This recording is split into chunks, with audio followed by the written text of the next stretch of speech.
Salam sejahtera bagi kita semua, shalom, damai di hati, puji Tuhan. Bersyukur di saat ini diperjumpakan lagi dalam perenungan untuk pembacaan Alkitab mulai tanggal 3 sampai dengan tanggal 9 November 2024 dengan tim multimedia Marturia Kiri Atma. Dan kita berdoa bersama. Terpujilah namamu ya Tuhan Yesus. Engkau sungguh baik bagi kami semua. Kasih-Mu selalu melingkupi kami. Berkat-berkat-Mu selalu dan terus kami rasakan dalam kehidupan kami hari lepas hari. Terlebih Tuhan, berkat nafas hidup, sehat dan kuat. Di saat ini Tuhan, hamba-Mu akan membacakan perenungan di minggu berjalan tanggal 3 sampai dengan tanggal 9. Bersama dengan tim multimedia Marturia. Tolong kami Tuhan, untuk kami boleh menyampaikan akan firman-Mu di saat ini. Sehingga boleh menjangkau setiap umat-Mu, setiap jemaat-Mu, dimanapun mereka berada. Senantiasa firman-Mu Tuhan dapat menjadi berkat bagi kami. Terpujilah namamu ya Tuhan Yesus. Ini kami yang berdoa bermohon kepada-Mu. Haleluya. Amin. Jemaat yang diberkati Tuhan, di saat ini saya akan membacakan perenungan Alkitab sesuai dengan menjabarkan trilogi pembangunan jemaat di tanggal 3 sampai dengan tanggal 9 November 2024 yang terambil dalam Lukas 2 ayat 41 hingga ayatnya yang ke-52. Dengan perikop Yesus pada umur 12 tahun dalam bait Allah. Tiap-tiap tahun orang tua Yesus pergi ke Yerusalem pada hari raya Paskah. Ketika Yesus telah berumur 12 tahun, pergilah mereka ke Yerusalem seperti yang lazim pada hari raya itu. Sehabis hari raya itu, ketika mereka berjalan pulang, tinggallah Yesus di Yerusalem tanpa diketahui orang tuanya. Karena mereka menyangka bahwa ia ada di antara orang-orang seperjalanan mereka. Berjalanlah mereka sehari perjalanan jauhnya, lalu mencari dia di antara kaum keluarga dan kenalan mereka. Karena mereka tidak menemukan dia, kembalilah mereka ke Yerusalem sambil terus mencari dia. Sesudah 3 hari mereka menemukan dia dalam bait Allah. Ia sedang duduk di tengah-tengah alim ulama sambil mendengarkan mereka dan mengajukan pertanyaan-pertanyaan kepada mereka. Dan semua orang yang mendengar dia sangat heran akan kecerdasannya dan segala jawab yang diberikannya. Dan ketika orang tuanya melihat dia, tercenganglah mereka. Lalu kata ibunya kepadanya, "Nak, mengapakah engkau berbuat demikian terhadap kami? Bapamu dan aku dengan cemas mencari engkau." Jawabnya kepada mereka, "Mengapa kamu mencari aku? Tidakkah kamu tahu bahwa aku harus berada di dalam rumah Bapakku?" Tetapi mereka tidak mengerti apa yang dikatakannya kepada mereka. Lalu ia pulang bersama-sama mereka ke Nazaret, dan ia tetap hidup dalam asuhan mereka. Dan ibunya menyimpan semua perkara itu di dalam hatinya. Dan Yesus makin bertambah besar, dan bertambah hikmatnya dan besarnya, dan makin dikasihi oleh Allah dan manusia. Pembacaan MTPJ, tema bulanan, peranan keluarga dalam gereja dan masyarakat. Tema mingguan, aku harus berada dalam rumah Bapa. Alasan pemilihan tema. Rumah merupakan bangunan sebagai tempat tinggal, khusus bagi hewan atau binatang, sering disebut sangkar, sarang atau kandang. Tapi bagi manusia, rumah adalah tempat kediaman keluarga untuk membangun kehidupan yang di dalamnya ada perjumpaan antara suami istri dan anak-anak. Karena itu disebut rumah tangga yang di dalamnya mereka bisa saling mengasihi, bercengkrama, mendengar nasihat, dan lain sebagainya. Rumah tangga dipimpin oleh kepala keluarga yang memiliki tanggung jawab untuk untuk menjaga dan merawat, bahkan menjadikan rumah tangga itu sejuk. Istri mengatur perbendaharaan dalam kebutuhan di dalam rumah, sementara anak-anak tunduk dan setia terhadap orang tua. Tetapi tidak sedikit di era milenium ketiga ini, tantangan membangun rumah tangga mengalami distori atau penyimpangan, sehingga menghadirkan rumah tangga broken home dan rusak. Kehancuran atau keretakan ini dapat terjadi karena fungsi dan peranan di dalam rumah tangga tidak berjalan baik. Oleh sebab itu, untuk menjawab problematik atau gereja terpanggil memberi edukasi dan penguatan iman melalui tema minggu ini, aku harus berada di rumah Bapa. Pembahasan tematis, pembahasan teks Alkitab. Lukas adalah penulis kitab Injil ini. Dia adalah seorang tabib dan seorang utusan Yesus Kristus. Lukas adalah salah seorang teman sekerja Paulus dan rekan misionaris Paulus. Lukas juga menulis kitab Kisah Para Rasul. Lukas secara khusus mengalamatkan kitab Injilnya kepada seseorang yang dinyatakan dengan bagimu, atau yang dalam Alkitab bahasa Inggris disebut bagi Theophilus. Dalam bahasa Yunani berarti teman Allah atau dikasihi oleh Allah.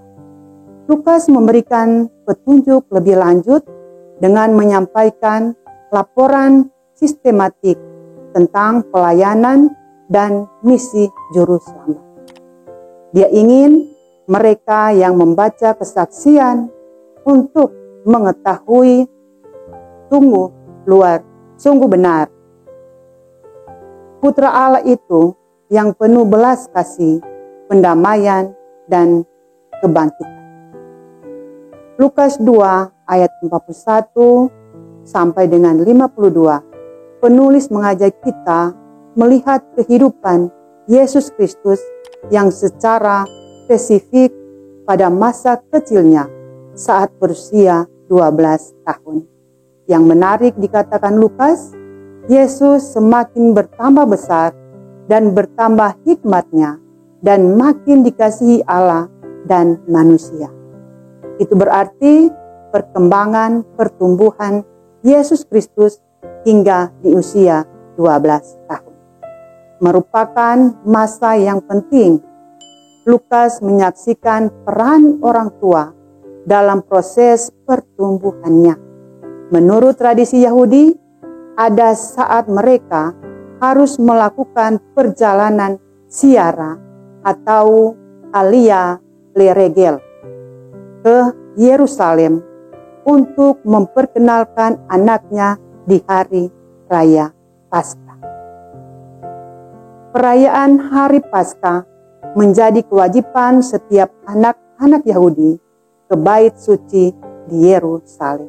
Sebab pada usia itulah ukuran seorang anak laki-laki Yahudi dianggap sebagai laki-laki, dan setiap orang tua harus memperkenalkan anak mereka sebagai the son of the law atau Ibrani bar mitzvah, yakni anak Taurat.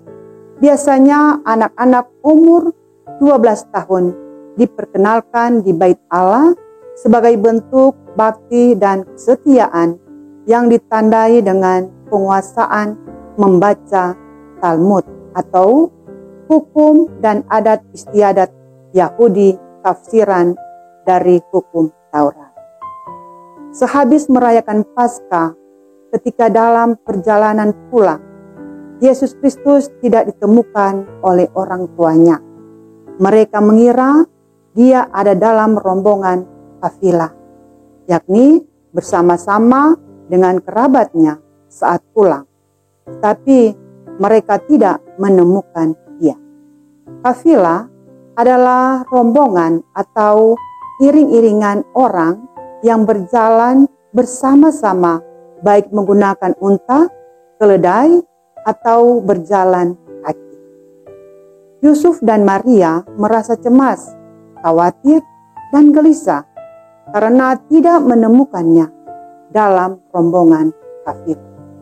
Mereka kembali ke Yerusalem dan menemukannya di Bait Allah yang sedang menikmati diskursus dengan alim ulama selama 3 hari. Hal ini menunjukkan Yesus Kristus bukan sekedar memenuhi kewajiban adat istiadat Yahudi, tetapi dia memperlihatkan sebagai anak yang bertumbuh cerdas dan menguasai kitab suci. Saat orang tua menemukannya, Yesus Kristus menjawab keraguan dan kecemasan orang tuanya dengan menjawab bahwa dia berada di rumah Bapaknya.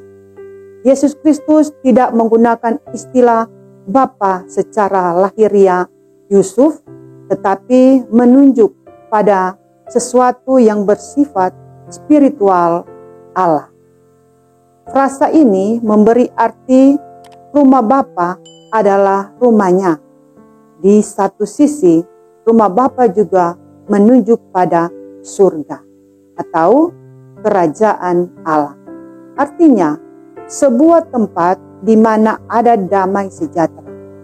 Dengan demikian, Yesus Kristus adalah Allah yang tidak perlu diragukan, sehingga pernyataan itu disimpan oleh Maria sebagai rahasia karena mereka memahami siapa Yesus Kristus.